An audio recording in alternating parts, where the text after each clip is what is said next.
So we're here at this open air museum. It looks really cool, and I am vlogging with the Insta 360 1RS 1-inch long name, and I'm using no microphone whatsoever. So the sound you're hearing is probably slightly edited, but from the camera mic directly from this Insta 360 camera. And I'm between maybe like 2 hands away from me. So if you go further, obviously the sound's not gonna be as good, but in a pinch, it's not too bad. And with Adobe Podcast, you can enhance that audio. So this has been really good for me right now. I'm really loving the Insta 360 camera as a travel camera.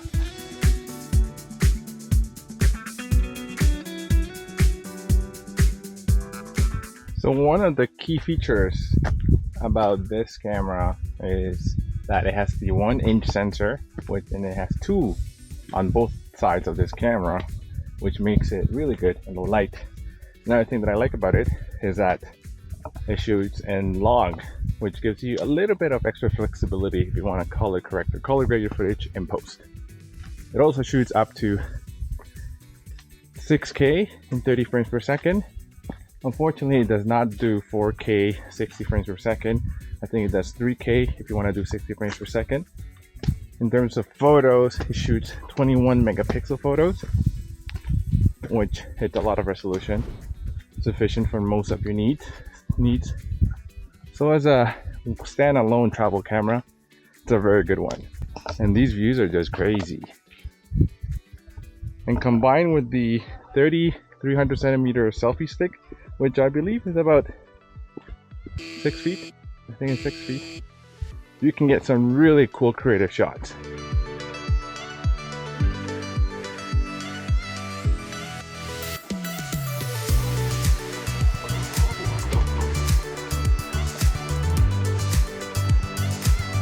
So I'm here hiking the Red Valley, the Rose Valley. Another one of the cool things about, pretty cool, eh? So another one of the cool things about this camera is that it is great for travel because you can do video, photo, 360 photos, panoramas, time lapses, all in one, easy without much setup.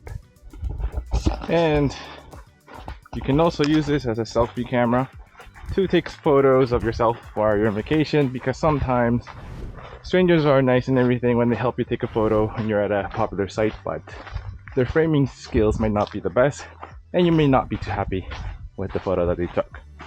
So with this, you're free to reframe your shot as you like, and with this selfie stick, I can extend it really long.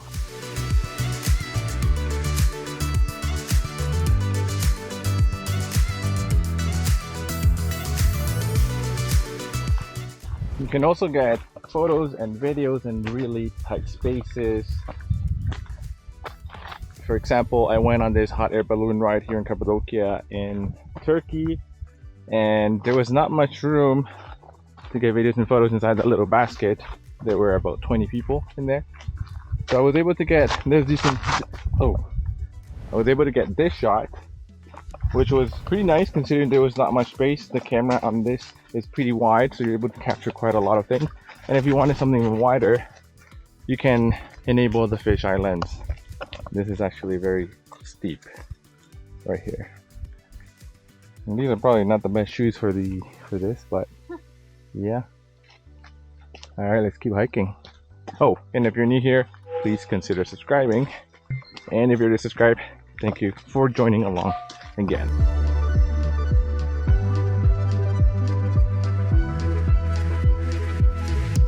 So today we are hiking the Alara Valley, epic views. There is a stream here though. It's just really cool. So anyway, there are also easy to follow effects that you can do with the Insta360 app. Oh, what was that? It was a frog. Such as fly lapse, sky swap, or horizon flip. So in terms of the settings for video, I keep it at the maximum resolution in 6K, let me say that again, and filming either at 24 frames per second or 30 frames per second. Most of the time I have this set up on automatic, full auto shutter, auto ISO, and auto white balance, just because it's just easier and the screen is really small and there's no exposure meter, so you aren't able to really see how you are doing with exposure, especially if you're shooting in log. So I just leave it in auto most of the time, but pretty much 99% of the time, and it works well for me. Sometimes though, I may lock the white balance if I see that I want a specific color, but most of the time I just keep it in auto. All right, let's continue on to this trail.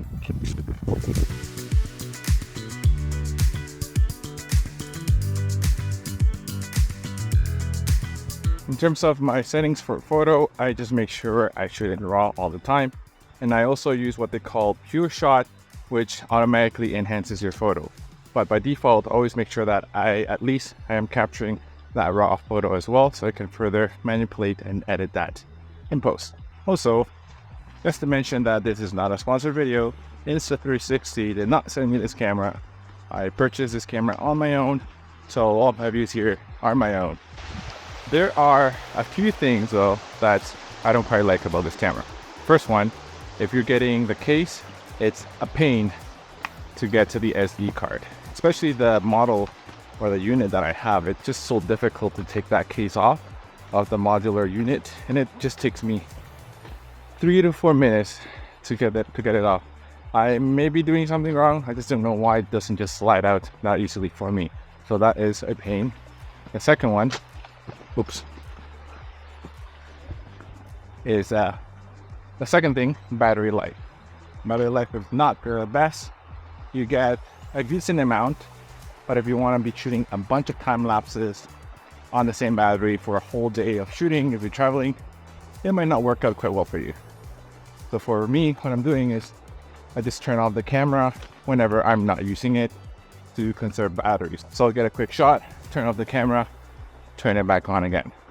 And I went from a very bright scenario right here to shade, and you can probably tell how that auto exposure performed. You let me know in the comments below, what do you think of that auto exposure? Is it okay, decent, or was it bad? Let me know in the comments below. The last thing is the audio quality. As you can hear from this video, it's actually not too bad. And with a little bit of Adobe Enhance, this is what this audio sounds like. And this is all from the built-in microphone on this 360 camera. There is an option to buy an adapter module where you attach that module to the USB-C port of this camera, but that's an extra cost and there's an extra attachment you have to add to your 360 camera. But anyways, that is it for this video. I hope you enjoyed it. You learned something new. So if you did, hit the like button, subscribe if you haven't already, and I'll see you when I'm back in Toronto. See ya.